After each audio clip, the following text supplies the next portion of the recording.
अस्सलाम वालेकुम स्टूडेंट्स। आज हम पढ़ने जा रहे हैं second year lecture 16 polymerase chain reaction. अच्छा बेटा, जो जेनेटिक इंजीनियरिंग के अंदर बहुत सी टेक्निक्स जो डिस्कवर हुई हैं उनमें जो सबसे बेहतरीन, अगरचे आसान है लेकिन सबसे जो बेहतरीन टेक्निक डिस्कवर की गई है वो बेटा कौन सी है? पीसीआर। बेटा किसने की थी ये पीसीआर डिस्कवर? ये किसने, सॉरी मतलब क्या है कि इसके ऊपर काम किया था पीसीआर के ऊपर? कैरे बी मुलिस ने 1983 के अंदर। अच्छा बेटा, क्या है कि जो इसकी ज़रूरत क्यों पेश आई? इसकी बेटा ज़रूरत इसलिए पेश आई कि जो पुराने तरीक़ाकार थे वो बेटा क्या थे? एक्सपेंसिव भी थे और टाइम कंज्यूमिंग भी थे। वक्त भी बड़ा लग जाता था, पैसा भी बहुत लग जाता था। लेकिन जो पीसीआर है इसके अंदर, इसकी मदद से आप लाखों की तादाद में कापियाँ बना सकते हैं एक टेस्ट ट्यूब में, थोड़े से वक्त के अंदर ही। तो ये इसका क्या है? फ़ायदा है, तो इसलिए पीसीआर का इस्तेमाल किया गया। लेकिन इसकी एक नुकसान भी है। क्या नुकसान है? कि इससे जो कापियाँ बनाई जाती हैं वो छोटे जीन के टुकड़ों की बनाई जा सकती हैं। बड़े बड़े जीन या बड़े डीएनए के जो मालिक्यूल हैं उनकी जो कापियाँ बनाना है बाहर वाले माहौल के अंदर आसान नहीं है। यानी कि इसका मतलब रिप्लेस नहीं कर सकी, ये जो ओरिजिनल जीन क्लोनिंग के प्रोसीजर हैं उन्हें ये रिप्लेस नहीं कर पाई। लेकिन मतलब क्या है कि छोटे जीन की जो कापियाँ बनाने का जो अमल है वो इसकी मदद से आसानी से लेबॉर्ट्री में टेस्ट ट्यूब में किया जा सकता है। क्लियर बेटा? अच्छा, अब बेटा क्या है कि इसका जो नाम था वो बेटा किसकी वजह से है? डीएनए पॉलीमरेज एंजाइम की वजह से है, जो कि रेप्लिकेशन करता है और बार बार रेप्लिकेशन करता रहता है। अब बेटा क्या है कि इसका प्रोसीजर क्या है? हम बेटा क्या है कि किस तरह ये बेटा पीसीआर करते हैं। अच्छा, अब बेटा क्या है कि हम जो है ना, सबसे पहले बेटा क्या है कि हम इसे, एक इसकी मशीन होती है पीसीआर मशीन, ठीक है, उसके अंदर बेटा थर्मोसाइक्लर भी कहलाती है, ठीक है। उसके अंदर बेटा क्या होता है कि हम 20, ठीक है, पहले तो हम जीन ऑफ इंटरेस्ट यानी जिसकी मतलब क्या है कि कापी बनानी है, जिसकी कापी बनाना आपको मतलूब है आप वो लेंगे, ठीक है जी। अच्छा, फिर उसके बाद ना आप उस डीएनए के लिए क्या करेंगे? ये टेस्ट ट्यूब के अंदर होगा। सारा अमल कहाँ पे हो रहा है? टेस्ट ट्यूब में। डीएनए आपने डाला टेस्ट ट्यूब में, रूम टेम्परेचर पे ही डाला। फिर उसके बाद बेटा क्या डाला? प्राइमर डाले। प्राइमर पता है आपको क्या होता है? ठीक है, वो डीएनए के सीक्वेंस हैं, ठीक है, क्या है? कंप्लीमेंट्री सीक्वेंस हैं जो कि यहाँ पे लग सकते हैं, किसी भी टुकड़े के साथ इसके लग सकते हैं। ये क्यों हम डालते हैं? क्योंकि आपको पता है डीएनए पॉलीमरेज खुद एप्लीकेशन स्टार्ट, ठीक है जी। तो ये बेटा क्या है कि इसके कुछ टुकड़े यहाँ से मतलब होंगे और फॉरवर्ड भी होंगे, कुछ रिवर्स भी होंगे, कुछ फॉरवर्ड भी होंगे, कुछ, यानी कि दोनों साइड के प्राइमर इसके अंदर हम डालेंगे, ठीक है।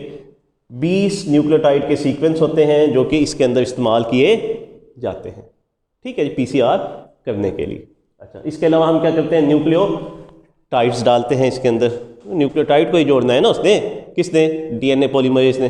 अच्छा, अब जो डीएनए पॉलीमरेज हम यूज़ करते हैं ना उसे कहते हैं हम टैग पॉलीमरेज कहते हैं। क्या कहते हैं? टैग पॉलीमरेज, क्योंकि ये एक आर्चियोबैक्टीरिया थर्मस इक्वेटिकस से हासिल किया गया है, ठीक है, क्योंकि ये 120 के टेम्परेचर पे भी सर्वाइव कर सकता है। अब आप कहेंगे कि आम डीएनए पॉलीमरेज क्यों नहीं हासिल किया जाता? असल में बेटा क्या होता है कि ये जो डीएनए का डबल स्ट्रैंड है ना, अब ये रूम टेम्परेचर पे है, आपस में जुड़ा हुआ है। अगर इसे आपने अलहदा करना है तो आपको बेटा क्या करना पड़ेगा? या एंजाइम्स का इस्तेमाल करना पड़ेगा या फिर टेम्परेचर देना होगा। तो ये 94 के टेम्परेचर के ऊपर ये दोनों स्ट्रैंड क्या हो जाते हैं? अलहदा हो जाते हैं, ठीक है जी। जब ये अलहदा हो जाते हैं तो हम ऊपर से क्या डाल देते हैं? प्राइमर, और फिर इसे ठंडा होने देते हैं। और ये 55 सेंटीग्रेड 50 सेंटीग्रेड के ऊपर जब आता है तो तब क्या होता है कि ये इसके प्राइमर्स के साथ जुड़ जाते हैं। अब जो टैग पॉलीमरेज है वो क्या करेगा? इसकी रेप्लिकेशन कर देगा। जहाँ जहाँ पे प्राइमर जुड़े हुए होंगे वहाँ पे वो क्या कर देगा? रेप्लिकेशन कर देगा, यानी कि इसकी कापियाँ क्या कर देगा? बना देगा। इस तरह आपके पास कापियाँ हासिल हो जाएंगी। यानी कि ये सिंपल सा तरीका है कि क्या करते हैं हम? एक टेस्ट ट्यूब ली, उसके अंदर हमने मर्जी का डीएनए डाला, उसे कितने टेम्परेचर पे ले गए? 94 पे। वहाँ पे जब दोनों स्ट्रैंड अलहदा हुए तो फिर हम क्या डाल देते हैं, प्राइमर। न्यूक्लियोटाइड पहले ही मौजूद है, प्राइमर डालते हैं, प्राइमर जाके उसके साथ जब चिपक जाएंगे तो उसके बाद क्या होगा, जहाँ जहाँ पे प्राइमर चिपके होंगे वहाँ पे क्या होगा, टैग पॉलीमरेज। अब हमने टैग पॉलीमरेज क्यों लिया, आपको पता है कि जो आम प्रोटीन है, आम जानदारों की जो प्रोटीन है वो तो क्या होता है, इतने टेम्परेचर पे डीनेचर हो जाएगी, तो हमें हर दफ़ा फिर जो है प्रोटीन चेंज करनी पड़ेगी, एंजाइम चेंज करना पड़ेगा। इसलिए हमने थर्मस इक्वेटिकस का इंतखाब किया ताकि जो हम क्या कर सकें, आसानी से इस अमल को बग़ैर इंटरप्शन के जारी रख सकें। क्लियर हो गया बेटा, ये क्या था, PCR। अच्छा अब बेटा क्या है कि एनालाइजिंग DNA, ये बड़ी रीसेंट और जदीद तरीन टेक्निक है जो कि अक्सर इस्तेमाल हो रही है कि DNA एनालिसिस कैसे करें। DNA फिंगरप्रिंट, जैसे आपके हाथ के फिंगरप्रिंट्स हैं, 2-3 लोग, 4 लोग, 10 लोग, सबके क्या होंगे, मुख्तलिफ होंगे। इसी तरह जो DNA के जो सीक्वेंस होते हैं वो भी हर शख्स के अंदर, उसके अंदर वेरिएशन पाई जाती है। पहले हम छोटा शॉर्ट सा इसका प्रोसीजर पढ़ते हैं कि कैसे करते हैं। असल में बेटा क्या है कि सबसे पहले ना जिनोम को हम कट करते हैं। आपका जिनोम लिया तमाम, ये मैं आपको पहले थोड़ा सा बुकिश मटेरियल बताऊंगा, फिर मैं एक्चुअल बताऊंगा एक्चुअल में हम क्या करते हैं। जिनोम को सबको कट नहीं करते ना, इतना आसान काम है, ठीक है।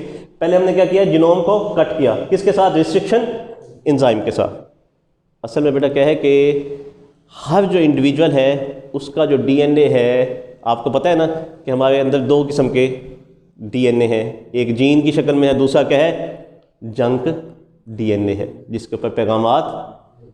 तो बहरहाल जो है ना, मतलब क्या है कि जब काटेंगे रिस्ट्रिक्शन एंजाइम की मदद से तो हर शख्स के अंदर मुख्तलिफ लेंथ के क्या कटेंगे, टुकड़े कटेंगे, मुख्तलिफ लेंथ के टुकड़े कटेंगे। क्यों, क्योंकि बेटा क्या है कि मुख्तलिफ किस्म के सीक्वेंस हर इंडिविजुअल में थोड़े या ज़्यादा मुख्तलिफ किस्म के सीक्वेंस ज़रूर मौजूद हैं।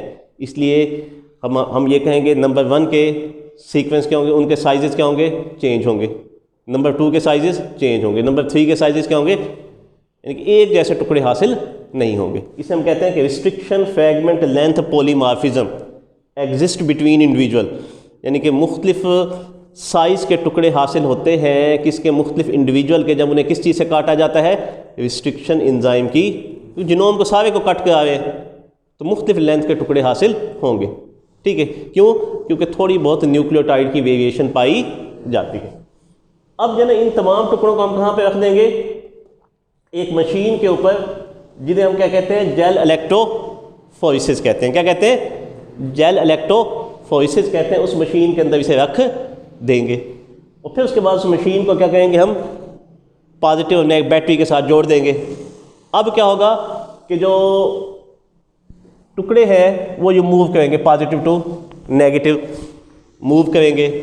जो छोटे टुकड़े होंगे वो तेज़ी से मूव कर जाएंगे, जो बड़े होंगे वो पीछे रह जाएंगे। तो अब ना एक पहले हमने क्या किया, कटवा लिया, टुकड़ों के अंदर कटवा लिया, कोई छोटा टुकड़ा बना, कोई बड़ा बना। अब जब हमने जेल इलेक्ट्रोफोरेसिस में रखा तो एक नई तरतीब बन गई, बड़े टुकड़े कहाँ पे पीछे रह गए, छोटे टुकड़े कहाँ पे चले गए। अब उसके बाद हम उसके ऊपर क्या डालते हैं, प्रोब डालते हैं। क्या डालते हैं, प्रोब। प्रोब क्या होता है, मखसूस किस्म का न्यूक्लियोटाइड का सीक्वेंस होता है, ठीक है। तो वो जब यहाँ पे लग जाएगा तो उसके बाद उसके ऊपर क्या रखते हैं, फोटोग्राफिक फिल्म। तो हर किसी का बेटा क्या होगा, एक यूनिक किस्म का पैटर्न हासिल होगा जिसे हम उसका क्या कहते हैं, DNA फिंगरप्रिंट। अब इस चीज़ में आपको शायद कुछ कन्फ्यूजन यकीनन रही होगी। अब मैं आपको बताता हूँ असल प्रोसीजर क्या है। हम तमाम क्रोमोसोम नहीं लेते, कोई एक हम इंतखाब कर लेते हैं, 18 नंबर, 20 नंबर, 21 नंबर। भाई अगर आपके तमाम जिनोम के अंदर वेरिएशन है तो क्रोमोसोम नंबर 18 के अंदर, 20 के अंदर, 21 के अंदर भी तो वेरिएशन होंगी ना, थोड़ी या ज़्यादा। अच्छा अब जो ना हम क्या करते हैं कि उसके अंदर ना कुछ सीक्वेंस का इंतखाब करते हैं, ठीक है। एक को हम कहते हैं STR, short tandem repeat. STR क्या है, क्या मतलब short tandem repeat, GCA GCA GCA GCA, ये क्या शॉर्ट टेंडम रिपीट है। हमारा DNA की जो एनालिसिस है ना वो सिर्फ इसी के ऊपर मबनी है, GCA के ऊपर। अब हर मतलब क्या लेबॉर्ट्री अपने वे से मतलब क्या है कि कर रही है। हम फर्ज कर रहे हैं कि हमने एक शॉर्ट रैंडम रिपीट की मदद से हम एनालिसिस करना। एक दूसरा भी होता है, बड़ा भी होता है, जो 25 बेसिस तक का हो सकता है रिपीट। हम शॉर्ट रैंडम की तरफ आ रहे हैं, ठीक है, क्योंकि डिटेल के अंदर हमने टेक्निक पढ़ी ही नहीं इसके अंदर, तो ज़्यादा आपका वक्त लगाएंगे भी नहीं इसके अंदर। अच्छा, अब जब मतलब फ़र्ज़ करें हम कहते हैं कि जी संदेला साहब के अंदर जी ये ऐसे 10 सीक्वेंस हैं, जाहिद के अंदर क्या है जी 25 है, शेख साहब के अंदर क्या है जी 50 सीक्वेंस है, ठीक है जी। अच्छा, अब जब कटे ना इन्हें, जब इन्हें काटा तो क्या हुआ कि टुकड़े मुख्तलिफ कटेंगे, मुख्तलिफ साइज़ के टुकड़े कटेंगे, कुछ के अंदर कुछ रिपीट जाएंगे, कुछ के अंदर कम जाएंगे, कुछ के अंदर ज़्यादा रिपीट जाएंगे। पहले तो हमने टुकड़ों को काट लिया, फिर प्रोब जो डालते हैं ना वो इसी का बना हुआ होता है। प्रोब जो डालते हैं वो किसका बना होता है, इन्हीं का। जहाँ जहाँ पे ये सीक्वेंस होंगे वो वहाँ पे चिपक जाएगा, और फिर जो है ना मतलब क्या है कि वहाँ पे क्या होगा, चमक देगा। फोटोग्राफी फिल्म के ऊपर रखेंगे तो एक ख़ास किस्म का बेंडिंग पैटर्न बन जाएगा। उस बेंडिंग पैटर्न को क्या कहते हैं हम, किसी शख्स का फिंगर प्रिंट कहते हैं, डीएनए फिंगर प्रिंट कहते हैं। अब मैं ख्याल शायद निस्बतन आसान हुआ होगा आपके लिए, ठीक है। तो हम ये नहीं करते कि आप कहेंगे सारा को डीएनए का सीक्वेंस देखने लग जाते हैं। हमने सिर्फ ठीक है एक ख़ास किस्म का शॉर्ट टेंडम रिपीट या variable number of tandem repeat, ठीक है, कोई सा मतलब क्या है कि हम मुंतखब कर सकते हैं। शॉर्ट वो भी होते हैं और variable number of tandem repeat भी होते हैं, दोनों ही होते हैं, ठीक। उन्हें किसी का इंतखाब करते हैं, सिर्फ एक क्रोमोसोम का इंतखाब करते हैं, ठीक है, ताकि जब हम डिफरेंस देख सकें। अच्छा, अब जिनके मतलब क्या है कि फ़र्ज़ किया कि जैसे आपकी औलाद है, उसके टेंडम रिपीट किससे मिलेंगे, वालदैन से, बाप से और माँ से। 18 साल तक काफ़ी हद तक जो है ना वो क्या होंगे, सिमिलर मिलेंगे।